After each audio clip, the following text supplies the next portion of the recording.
lead la recherche en design pour une équipe à IBM Watson Health. Puis c'est une équipe qui travaille dans des produits de santé, mais mon équipe se spécialise pour tous les produits qui seraient les services de santé et services sociaux.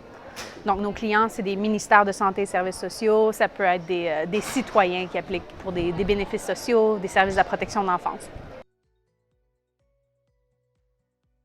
Un projet qu'on a fait récemment, c'était avec la Ville de New York. Donc, un des produits qu'on a, c'est qu'on offre un logiciel que les gouvernements locaux ou fédéraux peuvent acheter.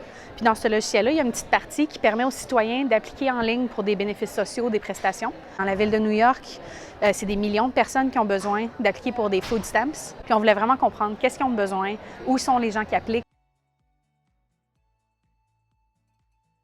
On s'est vraiment immersé dans des centres qui appellent des PC Bank, des locaux que la ville va installer pour les citoyens qui n'ont peut-être pas accès à des ordinateurs ou des téléphones portables. Ils vont là pour appliquer. Puis on a fait beaucoup d'observations en contexte avec des citoyens. Là, on a travaillé avec des travailleurs sociaux. On n'est pas parti avec une question, mais avec plutôt un fait qu'on voulait valider.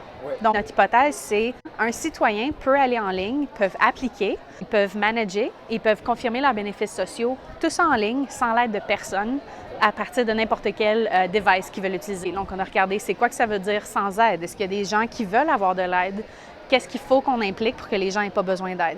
Et par exemple, on a vu que la plupart des gens qui allaient dans les PC Bank, qui avaient besoin d'aide, c'était souvent des gens, peut-être que l'anglais, c'était pas leur premier langage. Donc, on savait qu'un des composantes qu'on avait besoin d'avoir dans la solution, c'est à n'importe quelle page, n'importe quand, tu peux traduire le langage in situ sur la page sans perdre le contenu ou le contexte. Quelque chose qui était vraiment, vraiment puissant. Il y a une femme et sa famille qui étaient là quand on est arrivé et étaient encore là quand on était parti. Ça a pris 4 heures au moins pour remplir l'application. C'était juste une situation vraiment stressante qui nous a fait comprendre que pendant que nous, on est dans notre petit labo en train de préparer le logiciel, on voit juste l'écran, on voit juste les pages, les wireframes. On ne voit pas les 3 enfants qui pleurent, les 40 inconnus qui sont en train d'appliquer autour. Et les résultats sont vraiment, vraiment incroyables. Il y a eu une réduction dans le foot traffic. Je pense que c'est dans les 40 ou 50 des gens qui n'ont plus besoin d'aller dans les centres, peuvent appliquer en ligne. Puis un autre des KPI qu'il y avait, c'était le rejection rate. Le UX, c'était pas assez clair que les gens se rendaient dans les centres, appliquaient, puis après, ils disaient « Ah, c'est bon, je vais avoir de l'argent dans quelques jours ». Donc, ça ne fonctionne pas. Les gens ne complétaient pas l'application, manquaient leur rendez-vous. Puis le taux de rejection a descendu d'un pourcentage incroyable.